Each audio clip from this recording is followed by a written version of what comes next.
Tervehdys! Tänään olisi agendalla hiukan haasteellisempaa tapaa toteuttaa penkkipunnerusta. Meillä on täällä taustalla räkkiin sijoitettu levytanko. Lattialla lepää 2 kappaletta hiukan raskaampaa kahvakuulaa, jotka toimivat ankkurina. Ankkureiden ja tangon väliin on taas kiristetty sopivan paksuinen vastuskuminauha.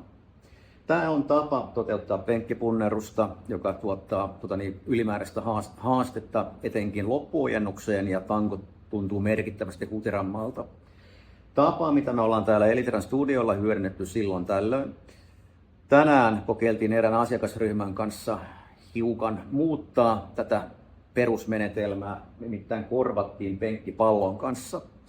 Ja hämmästyttiin siitä, että miten merkittävästi haasteellisemmaksi ja huterammaksi tämä liike muuttui. Entäs toteutustapa? Äärimmäisen tärkeää on se, että pallo sijoittuu keskelle tankoa.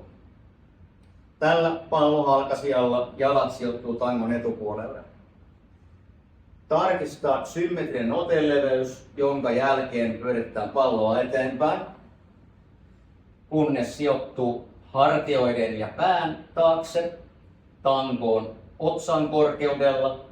Tanko tuodaan hallitusti räkistä tai telineestä irti, stabilisoidaan asento ja sieltä lähdetään toistoja tekemään.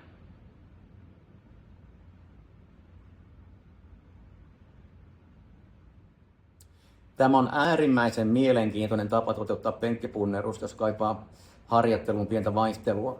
Tässä lyhkäisessä harjoitteluvideossa käytössä oli pelkästään punaiset vastuskuminauhat. Ne voi tietenkin korvata hiukan paksummalla kumilla taika lisätä tankoon painoja. Tällä Elitran salilla me ollaan toteutettu tämä painon lisäys sillä tavalla, että lokko on sijoitettu kuminauhaa vasten, jotta levypaino ei vaurioita kuminauhaa. Lisäpainoja käyttäen kannattaa tietenkin käyttää tervettä maalaisjärkeä. Tuommoinen jumppapallo ei varmastikaan suuria kuormia kestä.